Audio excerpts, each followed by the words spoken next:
श्री सद्गुरुदेव भगवान की जय। परम प्रभु श्री रामलाल जी महाराज की जय। योगीराज अनंत स्वामी श्री चंद्रमोहन जी महाराज की जय। योगीराज श्री देवेंद्र जी ब्रह्मचारी की जय। श्री सद्गुफा समाई धाम की जय। वृंदावन बिहारी लाल की जय। शंकर भगवान की जय। ओम श्री पुराण पुरुषोत्तमाय नमः। ओम श्री गणेशाय नमः। श्री शिव महापुराण रुद्र संहिता युद्ध खंड। शुक्राचार्य की घोर तपस्या और इनका शिवजी को चित्तरत्न अर्पण करना तथा अष्टमूर्त्यक स्तोत्र द्वारा उनका स्तवन करना, शिवजी का प्रसन्न होकर उन्हें मृत संजीवनी विद्या तथा अन्य अन्य वर प्रदान करना। सनत कुमार जी कहते हैं, व्यास जी, मुनिवर शुक्राचार्य को शिव से मृत्युंजय नामक मृत्यु का प्रशमन करने वाली पराविद्या कैसे प्राप्त हुई थी, अब उसका वर्णन करता हूं, सुनो। पूर्व काल की बात है। इन भृगुनंदन ने वाराणसीपुरी में जाकर के प्रभावशाली विश्वनाथ का ध्यान करते हुए बहुत काल तक घोर तप किया था। वेदव्यास जी, उस समय उन्होंने वहीं एक शिवलिंग की स्थापना की और उसके सामने ही एक परम रमणीय कूप तैयार कराया। फिर प्रयत्न पूर्वक उन देवेश्वर को 1,00,000 बार द्रोण भर पंचामृत से तथा बहुत से सुगंधित द्रव्यों से स्नान कराया। फिर 1,000 बार परम प्रीति पूर्वक चंदन, यक्ष कर्दम और सुगंधित उबटन का उस लिंग पर अनुलेप किया। तत्पश्चात सावधानी के साथ परम प्रेम पूर्वक राजचंपक अर्थात अमलतास, धतूर, कनेर, कमल, मालती, कर्णिकार, कदम्ब, मौलसिरी, उत्पल, मल्लिका अर्थात चमेली, शतपत्री, सिंधुवार, ढाक, बंदूक पुष्प अर्थात गुलदुपहरी, पुन्नाग, नाग केसर, केसर, नव मल्लिक जिसे बेल मोगरा भी कहते हैं, चिबिलिक अर्थात रक्तदला, कुंद अर्थात माघ पुष्प, मुचुकुंद अर्थात मोतिया, मंदार, बिल्वपत्र, गुमा, मरुवृक अर्थात मरुआ, वृक अर्थात धूप, गंठीवन, दौना, अत्यंत सुंदर आम के पल्लव, तुलसी, देवजवासा, बृहदपत्री, कुशांकु, नंदावर्त अर्थात नांदरूख, अगस्त, साल, देवदारू, कचनार, कुर्बक जिसे गुलखेरा भी कहते हैं, दूर्वांकुर, कुरंटक अर्थात करसैला। इनमें से प्रत्येक के पुष्पों और अन्य पल्लवों से तथा नाना प्रकार के रमणीय पत्रों और सुंदर कमलों से शंकर जी की विधिवत अर्चना की। उन्हें बहुत से उपहार समर्पित किए तथा शिवलिंग के आगे नाचते हुए शिव सहस्रनाम एवं अन्य अन्य स्तोत्रों का गान करके शिव जी का स्तवन किया। इस प्रकार शुक्राचार्य 5,000 वर्षों तक नाना प्रकार के विधि विधान से महेश्वर का पूजन करते रहे, परंतु जब उन्हें थोड़ा सा भी वर देने के लिए उद्यत होते नहीं देखा, तब उन्होंने एक दूसरे अत्यंत दुस्सह एवं घोर नियम का आश्रय लिया। इस समय शुक्र ने इंद्रियों सहित मन के अत्यंत चंचलता रूपी महान दोष को बारंबार भावना रूपी जल से प्रक्षालित किया। इस प्रकार चित्तरत्न को निर्मल करके उसे पिनाकधारी शिव के अर्पण कर दिया और स्वयं धूमकण का पान करते हुए तप करने लगे। इस प्रकार उनके 1,000 वर्ष और बीत गए। तब भृगुनंदन शुक्र को यूं दृढ़ चित्त से घोर तप करते देख महेश्वर उन पर प्रसन्न हो गए। फिर तो दक्ष कन्या पार्वती के स्वामी साक्षात विरूपाक्ष शंकर, जिनके शरीर की कांति सहस्रों सूर्यों से भी बढ़कर थी, उस लिंग से निकलकर शुक्र से बोले। महेश्वर ने कहा, महाभाग भृगुनंदन, तुम तो तपस्या की निधि हो। महामुने, मैं तुम्हारे इस अविच्छिन्न तप से विशेष प्रसन्न हूँ। भार्गव, तुम अपना सारा मनोवांछित वर मांग लो, मैं प्रीतिपूर्वक तुम्हारा सारा मनोरथ पूर्ण कर देता हूँ। अब मेरे पास तुम्हारे लिए कोई वस्तु अदेय नहीं है। सनत कुमार जी कहते हैं, मुने, शंभु के इस परम सुखदायक एवं उत्कृष्ट वचन को सुनकर शुक्र प्रसन्न होकर आनंद समुद्र में निमग्न हो गए। उन कमल नयन द्विजवर शुक्र का शरीर परम आनंद जनित रोमांच के कारण पुलकायमान हो गया। तब उन्होंने हर्षपूर्वक शंभु के चरणों में प्रणाम किया। उस समय उनके नेत्र हर्ष से खिल उठे थे। फिर वे मस्तक पर अंजलि रखकर जय जयकार करते हुए अष्टमूर्तिधारी वरदायक शिव की स्तुति करने लगे। उन भार्गव ने कहा, सूर्य रूप भगवान, आप त्रिलोकी का हित करने के लिए आकाश में प्रकाशित होते हैं और अपनी इन किरणों से समस्त अंधकार को अभिभूत करके रात में विचरने वाले असुरों का मनोरथ नष्ट कर देते हैं। जगदीश्वर, आपको नमस्कार है। घोर अंधकार के लिए चंद्र स्वरूप शंकर, आप अमृत के प्रवाह से परिपूर्ण तथा जगत के सभी प्राणियों के नेत्र हैं। आप अपनी अमर्याद तेजोमय किरणों से आकाश में और भूतल पर अपार प्रकाश फैलाते हैं, जिससे सारा अंधकार दूर हो जाता है। आपको प्रणाम है। सर्वव्यापिन आप योग मार्ग के पावन पथ का आश्रय लेने वालों की सदा गति एवं उपास्य देव हैं। भुवन जीवन आपके बिना भला इस लोक में कौन जीवित रह सकता है। सर्पकुल के संतोषदाता आप निश्चल वायु रूप से संपूर्ण प्राणियों की वृद्धि करने वाले हैं। आपको अभिवादन है। विश्व के एकमात्र पावन करता आप शरणागत रक्षक और अग्नि की एकमात्र शक्ति हैं। पावक आपका ही स्वरूप है। आपके बिना मृतकों का वास्तविक दिव्य कार्य दाह आदि नहीं हो सकता। जगत के अंतरात्मा आप प्राण शक्ति के दाता, जगत स्वरूप और पद पद पर शांति प्रदान करने वाले हैं। आपके चरणों में मैं सिर को झुकाता हूँ। जल स्वरूप परमेश्वर आप निश्चय ही जगत के पवित्र कर्ता और चित्र विचित्र सुंदर चरित्र करने वाले हैं। विश्वनाथ जल में अवगाहन करने से आप विश्व को निर्मल एवं पवित्र बना देते हैं, इसलिए आपको नमस्कार है। हे आकाश रूप ईश्वर, आपसे अवकाश प्राप्त करने के कारण यह विश्व बाहर और भीतर विकसित होकर सदा स्वभाव व श्वास लेता है, अर्थात इसकी परंपरा चलती रहती है, तथा आपके द्वारा यह संकुचित भी होता है, अर्थात नष्ट हो जाता है। इसलिए दयालु भगवान, मैं आपके आगे नतमस्तक होता हूँ। विश्वम्भरात्मक आप ही इस विश्व का भरण पोषण करते हैं। सर्वव्यापिन आपके अतिरिक्त दूसरा कौन अज्ञान अंधकार को दूर करने में समर्थ हो सकता है। अतः विश्वनाथ आप मेरे अज्ञान रूपी तम का विनाश कर दीजिए। नागभूषण आप स्तवनीय पुरुषों में सबसे श्रेष्ठ हैं, इसलिए आप परात्पर प्रभु को मैं बारंबार प्रणाम करता हूँ। आत्मस्वरूप शंकर आप समस्त प्राणियों के अंतरात्मा में निवास करने वाले प्रत्येक रूप में व्याप्त हैं और मैं आप परमात्मा का जन हूँ। अष्टमूर्ते आपकी इन रूप परंपराओं से यह चराचर विश्व विस्तार को प्राप्त हुआ है, अतः मैं आपको सदा से नमस्कार करता हूँ। मुक्त पुरुषों के बंधु आप विश्व के समस्त प्राणियों के स्वरूप, प्रणत जनों के संपूर्ण योगक्षेम का निर्वाह करने वाले और परमार्थ स्वरूप हैं। आप अपनी इन अष्टमूर्तियों से युक्त होकर इस फैले हुए विश्व को भली भांति विस्तृत करते हैं, अतः आपको मेरा अभिवादन है। सनत कुमार जी कहते हैं, मुनिवर भृगुनंदन शुक्र ने इस प्रकार अष्टमूर्ति अष्टक स्तोत्र द्वारा शिवजी का स्तवन करके भूमि पर मस्तक रखकर उन्हें बारंबार प्रणाम किया। जब अमित तेजस्वी भार्गव ने महादेव की इस प्रकार स्तुति की, तब शिवजी ने चरणों में पड़े हुए उन द्विजवर को अपनी दोनों भुजाओं से पकड़कर उठा लिया और परम प्रेम पूर्वक मेघ गर्जन की सी गंभीर एवं मधुर वाणी में कहा। उस समय शंकर जी के दांतों की चमक से सारी दिशाएं प्रकाशित हो उठी थी। महादेव जी बोले, विप्रवर कवे, तुम मेरे पावन भक्त हो। तात तुम्हारे इस उग्र तप से, उत्तम आचरण से, लिंग स्थापन जन्य पुण्य से, लिंग की आराधना करने से, चित्त का उपहार प्रदान करने से, पवित्र अटल भाव से, अविमुक्त महाक्षेत्र काशी में पावन आचरण करने से मैं तुम्हें पुत्र रूप से देखता हूँ, अतः तुम्हारे लिए मुझे कुछ भी अदेय नहीं है।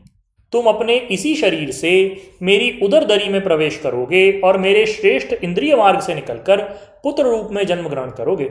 महाशुचे, मेरे पास जो मृत संजीवनी नाम की निर्मल विद्या है, जिसका मैंने ही अपने महान तपोबल से निर्माण किया है, उस महामंत्र रूपा विद्या को आज मैं तुम्हें प्रदान करता हूँ, क्योंकि तुम पवित्र तप की निधि हो, अतः तुम में उस विद्या को धारण करने की योग्यता वर्तमान है। तुम नियम पूर्वक जिस जिसके उद्देश्य से विद्येश्वर की इस श्रेष्ठ विद्या का प्रयोग करोगे, वह निश्चय ही जीवित हो जाएगा, यह सर्वथा सत्य है। तुम आकाश में अत्यंत दीप्तिमान तारा रूप से स्थित हो जाओगे। तुम्हारा तेज सूर्य और अग्नि के तेज का भी अतिक्रमण कर जाएगा। तुम ग्रहों में प्रधान माने जाओगे। जो स्त्री अथवा पुरुष तुम्हारे सम्मुख रहने पर यात्रा करेंगे, उनका सारा कार्य तुम्हारी दृष्टि पड़ने से नष्ट हो जाएगा। सुव्रत, तुम्हारे उदय होने पर जगत में मनुष्यों के विवाह आदि समस्त धर्म कार्य सफल होंगे। सभी नंदा अर्थात प्रतिपदा, षष्ठी और एकादशी तिथियां तुम्हारे संयोग से शुभ हो जाएंगी और तुम्हारे भक्त वीर संपन्न तथा बहुत सी संतान वाले होंगे। तुम्हारे द्वारा स्थापित किया हुआ यह शिवलिंग शुक्रेश के नाम से विख्यात होगा।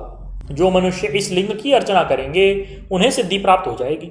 जो लोग वर्ष पर्यंत नक्त व्रत परायण होकर शुक्रवार के दिन शुक्रकूप के जल से सारी क्रियाएं संपन्न करके शुक्रेश की अर्चना करेंगे, उन्हें जिस फल की प्राप्ति होगी वह मुझसे सुनो।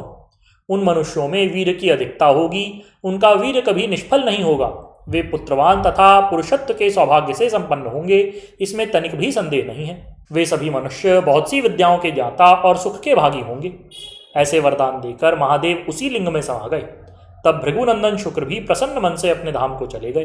व्यास जी, यूं शुक्राचार्य को जिस प्रकार अपने तपोबल से मृत्युंजय नामक विद्या प्राप्त हुई थी, यह वृत्तांत मैंने तुमसे कह दिया। अब आगे और क्या सुनना चाहते हो? बाणासुर की तपस्या और उसे शिव द्वारा वर प्राप्ति, शिव का गणों और पुत्रों सहित उसके नगर में निवास करना, बाणपुत्री उषा का रात के समय स्वप्न में अनिरुद्ध के साथ मिलना, चित्रलेखा द्वारा अनिरुद्ध का द्वारका से अपहरण, बाण का अनिरुद्ध को नागपाश में बांधना, दुर्गा के स्तवन से अनिरुद्ध का बंधन मुक्त होना, नारद द्वारा समाचार पाकर श्री कृष्ण की शोणितपुरी पर चढ़ाई, शिव के साथ उनका घोर युद्ध, शिव की आज्ञा से श्री कृष्ण का उन्हें ब्रह्मणास्त्र से मोहित करके बाण की सेना का संहार करना।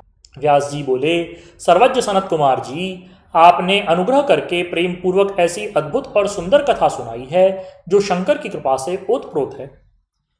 अब मुझे शशि मौली के उस उत्तम चरित्र का श्रवण करने की इच्छा है जिसमें उन्होंने प्रसन्न होकर बाणासुर को गणाध्यक्ष पद प्रदान किया था। सनत कुमार जी ने कहा, व्यास जी, परमात्मा शंभु की उस कथा को जिसमें उन्होंने प्रसन्न होकर बाणासुर को गणनायक बना दिया था, आदर पूर्वक सुनो। इसी प्रसंग में महाप्रभु शंकर का वह सुंदर चरित्र भी आएगा जिसमें उन्होंने बाणासुर पर अनुग्रह करके श्री कृष्ण के साथ संग्राम किया था। व्यास जी, दक्ष प्रजापति की 13 कन्याएं कश्यप मुनि की पत्नियां थी। वे सब की सब पतिव्रता तथा सुशीला थी। उनमें दिति सबसे बड़ी थी, जिसके लड़के दैत्य कहलाते हैं। अन्य पत्नियों से भी देवता तथा चराचर सहित समस्त प्राणी पुत्र रूप से उत्पन्न हुए थे। ज्येष्ठ पत्नी दिति के गर्भ से सर्वप्रथम 2 महाबली पुत्र पैदा हुए। उनमें हिरण्याकश्यप ज्येष्ठ था और उसके छोटे भाई का नाम हिरण्याक्ष था। हिरण्याकश्यप के 4 पुत्र हुए। उन दैत्यों का क्रमशः लाद, अनुलाद, संलाद और प्रहलाद नाम था। उनमें प्रहलाद जितेंद्रिय तथा महान विष्णु भक्त हुए। उनका नाश करने के लिए कोई भी दैत्य समर्थ न हो सका। प्रहलाद का पुत्र विरोचन हुआ। वह दानियों में सर्वश्रेष्ठ था। उसने विप्र रूप से याचना करने वाले इंद्र को अपना सिर ही दे डाला था। उसका पुत्र बलि हुआ। यह महादानी और शिव भक्त था।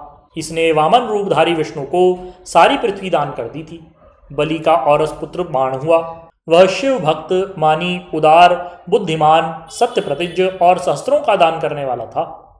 उस असुरराज ने पूर्व काल में त्रिलोकी को तथा त्रिलोकाधिपतियों को बलपूर्वक जीतकर शोणितपुर में अपनी राजधानी बनाई और वहीं रहकर राज्य करने लगा।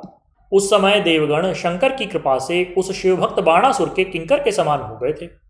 उसके राज्य में देवताओं के अतिरिक्त और कोई प्रजा दुखी नहीं थी। शत्रु धर्म का बर्ताव करने वाले देवता शत्रुतावश ही कष्ट झेल रहे थे। एक समय वह महासुर अपनी सहस्रों भुजाओं से ताली बजाता हुआ तांडव नृत्य करके महेश्वर शिव को प्रसन्न करने की चेष्टा करने लगा। उसके उस नृत्य से भक्तवत्सल शंकर संतुष्ट हो गए। फिर उन्होंने परम प्रसन्न हो उसकी ओर कृपा दृष्टि से देखा। भगवान शंकर तो संपूर्ण लोकों के स्वामी, शरणागत वत्सल और भक्तवांछा कल्पतरु ही ठहरे। उन्होंने बलिनंदन महासुर बाण को वर देने की इच्छा प्रकट की। मुने, बलिनंदन महादैत्य बाण शिव भक्तों में श्रेष्ठ और परम बुद्धिमान था। उसने परमेश्वर शंकर को प्रणाम करके उनकी स्तुति करके कहा।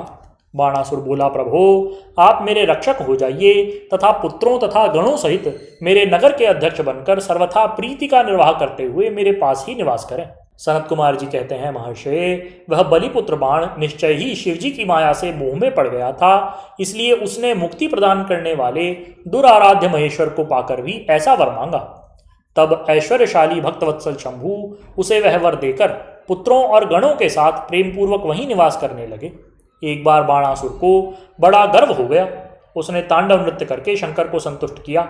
जब बाणासुर को यह ज्ञात हो गया कि पार्वती वल्लभ शिव प्रसन्न हो गए हैं, तब वह हाथ जोड़कर सिर झुकाए हुए बोला। बाणासुर ने कहा, देवादिदेव महादेव, आप समस्त देवताओं के शिरोमणि हैं। आपकी ही कृपा से मैं बलि हुआ हूं। अब आप मेरा उत्तम वचन सुनिए। देव, आपने जो मुझे 1000 भुजाएं प्रदान की हैं, ये तो अब मुझे महान भार स्वरूप लग रही हैं, क्योंकि इस त्रिलोकी में मुझे आपके अतिरिक्त अपनी जोड़ का और कोई योद्धा ही नहीं मिला।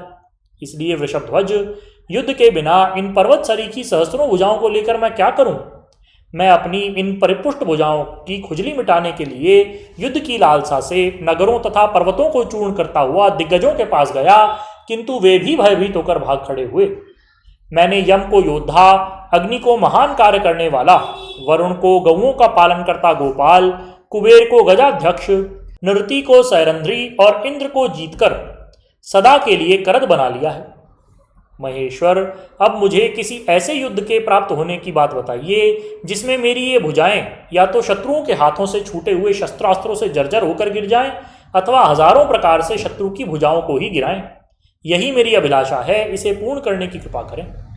सनत कुमार जी कहते हैं, मुनिश्रेष्ठ, उसकी बात सुनकर भक्त बाधापहारी तथा महामन्यु स्वरूप रुद्र को कुछ क्रोध सा आ गया। तब वे महान अद्भुत अट्टहास करके बोले। रुद्र ने कहा, अरे अभिमानी, संपूर्ण दैत्यों के कुल में नीच, तुझे सर्वथा धिक्कार है, धिक्कार है। तू बलि का पुत्र और मेरा भक्त है, तेरे लिए ऐसी बात कहना उचित नहीं। अब तेरा दर्प चूर्ण होगा, तुझे शीघ्र ही मेरे समान बलवान के साथ अकस्मात महान भीषण युद्ध प्राप्त होगा। उस संग्राम में तेरी ये पर्वत सरीखी भुजाएं जलौनी लकड़ी की तरह शस्त्रास्त्रों से छिन्न भिन्न होकर भूमि पर गिर जाएंगी। दुष्टात्मन, तेरे आयुधागार पर स्थापित जो यह तेरा मनुष्य के सिर वाला मयूर ध्वज फहरा रहा है, इसका जब वायु भय के बिना ही पतन हो जाएगा, तब तू अपने चित्त में समझ लेना कि वह महान भयानक युद्ध आ पहुंचा है। उस समय तू घोर संग्राम का निश्चय करके अपनी सारी सेना के साथ वहां जाना। इस समय तू अपने महल को लौट जा, क्योंकि इसी में तेरा कल्याण है। दुर्मते, वहां तुझे प्रसिद्ध बड़े बड़े उत्पात दिखलाई देंगे। ऐसा कहकर गर्वहारी भक्तवत्सल भगवान शंकर चुप हो गए। सनत कुमार जी कहते हैं, मुने, ऐसा सुनकर बाणासुर ने दिव्य पुष्पों की कलियों से अंजलि भरकर रुद्र की अभ्यर्चना की और फिर उन महादेव को प्रणाम करके वह अपने घर को लौट गया। तदनंतर किसी समय दैववश उसका वह ध्वज अपने आप टूटकर गिर गया। यह देखकर बाणासुर हर्षित हो युद्ध के लिए उद्यत हुआ। वह अपने हृदय में विचार करने लगा कि कौन सा युद्ध प्रेमी योद्धा किस देश से आएगा जो नाना प्रकार के शस्त्रास्त्रों का पारगामी विद्वान होगा और मेरी सहस्रों भुजाओं को ईंधन की तरह काट डालेगा, तथा मैं भी अपने अत्यंत तीखे शस्त्रों से उसके सैकड़ों टुकड़े कर डालूंगा। इसी समय शंकर की प्रेरणा से वह काल आ गया। एक दिन बाणासुर की कन्या उषा वैशाख मास में माधव की पूजा करके मांगलिक श्रृंगार से सुसज्जित हो रात के समय अपने गुप्त अंतःपुर में सो रही थी। उसी समय वह स्त्री भाव को प्राप्त हो गई। तब देवी पार्वती की शक्ति से उषा को स्वप्न में श्री कृष्ण के पौत्र अनिरुद्ध का मिलन प्राप्त हुआ। जागने पर वह व्याकुल हो गई और उसने अपनी सखी चित्रलेखा से स्वप्न में मिले हुए उस पुरुष को ला देने के लिए कहा। तब चित्रलेखा ने कहा, देवी, तुमने स्वप्न में जिस पुरुष को देखा है उसे मैं कैसे ला सकती हूँ, जबकि मैं तो उसे जानती भी नहीं। उसके ऐसे कहने पर दैत्य कन्या उषा प्रेमांध होकर मरने पर उतारू हो गई। तब उस दिन उसकी उस सखी ने उसे बचाया। मुनिश्रेष्ठ, कुंभांड की पुत्री चित्रलेखा बड़ी बुद्धिमती थी। वह बाण तनया उषा से पुनः बोली। चित्रलेखा ने कहा, सखी, जिस पुरुष ने तुम्हारे मन का अपहरण कर लिया है उसे बताओ तो सही। वह यदि त्रिलोकी में कहीं भी होगा तो मैं उसे ले आऊंगी और तुम्हारा कष्ट दूर करूंगी। सनत कुमार जी कहते हैं, महर्षि, इस प्रकार कह करके चित्रलेखा ने वस्त्र के पर्दे पर देवताओं, दैत्यों, दानवों, गंधर्वों, सिद्धों, नागों और यक्ष आदि के चित्र अंकित किए। फिर वह मनुष्यों का चित्र बनाने लगी।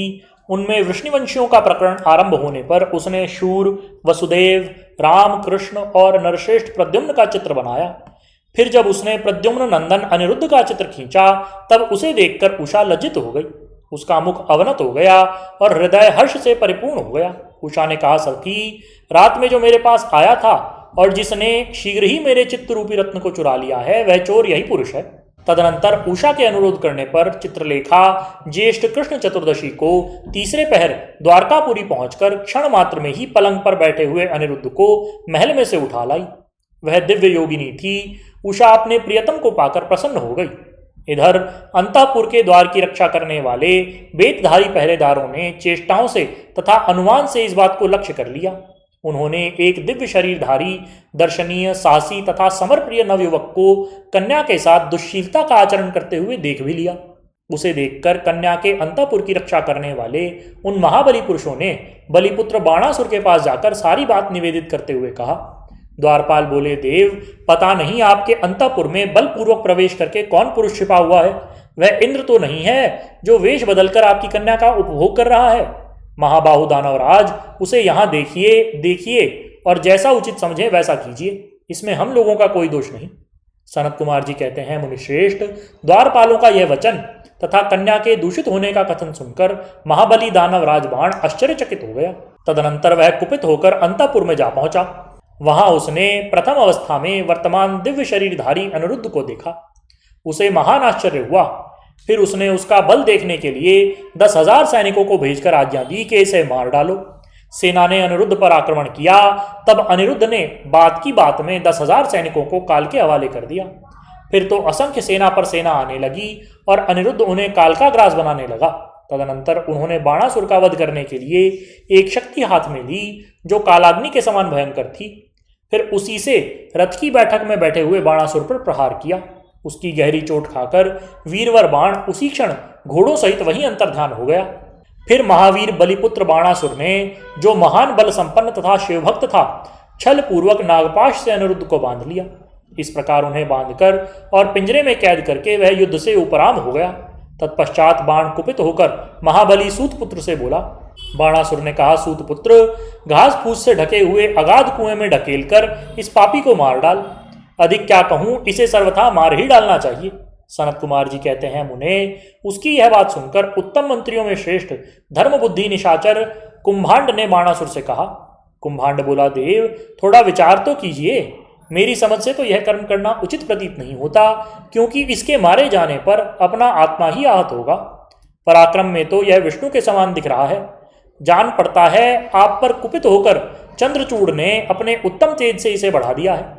साहस में यह शशिमौली की समानता कर रहा है, क्योंकि इस अवस्था को पहुंच जाने पर भी यह पुरुषार्थ पर ही डटा हुआ है। यह ऐसा बली है कि यद्यपि नाग इसे बलपूर्वक डस रहे हैं, तथापि यह हम लोगों को तृणवत ही समझ रहा है। सनत कुमार जी कहते हैं, व्यास जी, दानव कुंभांड राजनीति के जाताओं में श्रेष्ठ था। वह बाण से ऐसा कहकर फिर अनिरुद्ध से कहने लगा। कुंभांड ने कहा, अरे नराधम, अब तू वीरवर दैत्यराज की स्तुति कर और दीनवाणी से मैं हार गया ऐसा बारंबार कहकर उन्हें हाथ जोड़ करके नमस्कार कर। ऐसा करने पर ही तू मुक्त हो सकता है, अन्यथा तुझे बंधन आदि का कष्ट भोगना ही पड़ेगा। उसकी बात सुनकर अनिरुद्ध उत्तर देते हुए बोले। अनिरुद्ध ने कहा, दुराचारी निशाचर, तुझे क्षत्रिय धर्म का ज्ञान नहीं है। अरे, शूरवीर के लिए दीनता दिखाना और युद्ध से मुख मोड़कर भागना मरण से भी बढ़कर कष्टदायक होता है। मेरे विचार से तो विरुद्ध आचरण कांटे की तरह चुभने वाला होता है। वीरमानी क्षत्रिय के लिए रणभूमि में सदा सम्मुख लड़ते हुए मरना ही श्रेयस्कर है। भूमि पर पड़कर हाथ जोड़े हुए दीन की तरह मरना कदापि नहीं। सनत कुमार जी कहते हैं, मुने, इस प्रकार अनिरुद्ध ने बहुत सी वीरता की बातें कही, जिन्हें सुनकर बाणासुर को महान विस्मय हुआ और उसे क्रोध भी आ गया। उसी समय समस्त वीरों के, अनिरुद्ध के और मंत्री कुंभांड के सुनते सुनते बाणासुर के आश्वासन के लिए आकाशवाणी हुई। आकाशवाणी ने कहा, महाबली बाण, तुम बलि के पुत्र हो, इसलिए थोड़ा विचार करो। परम बुद्धिमान शिव भक्त, तुम्हारे लिए यहाँ क्रोध करना उचित नहीं। शिव समस्त प्राणियों के ईश्वर, कर्मों के साक्षी और परमेश्वर हैं। यह सारा चराचर जगत उन्हीं के अधीन है। वे ही सदा रजोगुण, सत्वगुण और तमोगुण का आश्रय लेकर ब्रह्मा, विष्णु और रुद्र रूप से लोगों की सृष्टि, भरण पोषण और संहार करते हैं। वे सर्वंतर्यामी, सर्वेश्वर, सबके प्रेरक, सर्वश्रेष्ठ, विकार रहित, अविनाशी, नित्य और मायाधीश होने पर भी निर्गुण हैं। हे बलि के श्रेष्ठ पुत्र, उनकी इच्छा से निर्बल को भी बलवान समझना चाहिए। महामते, मन में ऐसा विचार कर स्वस्थ हो जाओ। नाना प्रकार की लीलाओं को रचने में निपुण भक्तवत्सल भगवान शंकर गर्व को मिटा देने वाले हैं। वे इस समय तुम्हारे गर्व को चूर कर देंगे। सनत कुमार जी कहते हैं, महामुने, इतना कहकर आकाशवाणी बंद हो गई। तब उसके वचन मानकर बाणासुर ने अनिरुद्ध का वध करने का विचार छोड़ दिया। तदनंतर विषैले नागों के पाश से बंधे हुए अनिरुद्ध उसी क्षण दुर्गा का स्मरण करने लगे। अनिरुद्ध ने कहा, शरणागत वत्सले, आप यश प्रदान करने वाली हैं और आपका रोष बड़ा उग्र होता है। देवी, मैं नागपाश से बंधा हुआ हूँ और नागों की विष ज्वाला से संतप्त हो रहा हूँ, इसलिए शीघ्र पधारिए और मेरी रक्षा करिए। सनत कुमार जी कहते हैं, मुनीश्वर, जब अनिरुद्ध ने पिसे हुए काले कोयले के समान कृष्ण वर्ण वाली काली को इस प्रकार संतुष्ट किया, तब ज्येष्ठ कृष्ण चतुर्दशी की महारात्रि में वहां वह प्रकट हुई। उन्होंने उन सर्प रूपी भयानक बाणों को भस्मसात करके अपने बलिष्ठ मुक्कों के आघात से उस नागपंजर को विदीर्ण कर दिया। इस प्रकार दुर्गा ने अनिरुद्ध को बंधन मुक्त करके उन्हें पुनः अंतःपुर में पहुंचा दिया और स्वयं वहीं अंतर्ध्यान हो गई। इस प्रकार शिव की शक्ति स्वरूपा देवी की कृपा से अनिरुद्ध कष्ट से छूट गए। उनकी सारी व्यथा मिट गई और वे सुखी हो गए। तदनंतर प्रद्युम्न नंदन अनिरुद्ध शिव शक्ति के प्रताप से विजयी हो अपनी प्रिया बाण तनया को पाकर परम हर्षित हुए और अपनी प्रियतमा उस उषा के साथ पूर्ववत सुखपूर्वक विहार करने लगे। इधर पौत्र अनिरुद्ध के अदृश्य हो जाने तथा नारद जी के मुख से उसके बाणासुर के द्वारा नागपाश से बांधे जाने का समाचार सुनकर 12 अक्षौहिणी सेना के साथ प्रद्युम्न आदि वीरों को साथ लेकर भगवान श्री कृष्ण ने शोणितपुर पर चढ़ाई कर दी। उधर भगवान श्री रुद्र भी अपने भक्त के पक्ष में सज धज कर आ डटे। फिर तो श्री कृष्ण और श्री शिव का बड़ा भयानक युद्ध हुआ। दोनों ओर से ज्वर छोड़े गए। अंत में श्री कृष्ण ने स्वयं श्री रुद्र के पास आकर उनका स्तवन करके कहा, हे सर्वव्यापी शंकर, आप गुणों से निर्लिप्त होकर भी गुणों से ही गुणों को प्रकाशित करते हैं। गिरीशाई भूमन, आप स्वप्रकाश हैं। जिनकी बुद्धि आपकी माया से मोहित हो गई है वे स्त्री, पुत्र, घर आदि विषयों में आसक्त होकर दुख सागर में डूबते उतर आते हैं। जो अजितेंद्रिय पुरुष प्रारब्धवश इस मनुष्य जन्म को पाकर भी आपके चरणों में प्रेम नहीं करता, वह शोचनीय तथा आत्मवंचक है। भगवान, आप गर्वहारी हैं। आपने ही तो इस गर्वीले बाण को शाप दिया था, अतः आपकी ही आज्ञा से मैं बाणासुर की भुजाओं का छेदन करने के लिए यहाँ आया हूँ। इसलिए महादेव, आप इस युद्ध से निवृत्त हो जाइए। प्रभो, मुझे बाण की भुजाओं को काटने के लिए आज्ञा प्रदान कीजिए, जिससे आपका शाप व्यर्थ न हो। महेश्वर ने कहा, तात, आपने ठीक ही कहा है कि मैंने ही इस दैत्यराज को शाप दिया है और मेरी ही आज्ञा से आप बाणासुर की भुजाएं काटने के लिए यहाँ पधारे हैं। किंतु रमानाथ, हरे, मैं क्या करूं? मैं तो सदा भक्तों के ही अधीन हूं।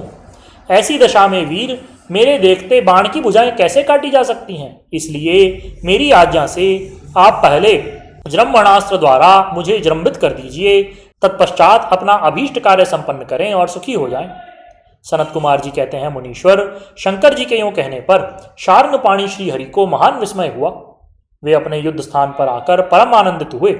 व्यास जी तदनंतर नाना प्रकार के अस्त्रों के संचालन में निपुण श्री हरि ने तुरंत ही अपने धनुष पर जृंभणास्त्र का संधान करके उसे पिनाकपाणी शंकर पर छोड़ दिया। इस प्रकार श्री कृष्ण जृंभणास्त्र द्वारा जृंभित हुए शंकर को मुंह में डालकर खड़ग, गदा और रष्टि आदि से बाणकी सेना का संहार करने लगे। शेष करें। बोलिए श्री सद्गुरुदेव भगवान की जय। महाप्रभु श्री रामलाल जी महाराज की जय। योगिराज अनंत स्वामी श्री चंद्रमोहन जी महाराज की जय। योगिराज श्री देवेंद्र जी ब्रह्मचारी की जय। श्री सदाशिव भगवान की जय। वृंदावन बिहारी लाल की जय। शंकर भगवान की जय। हर हर महादेव।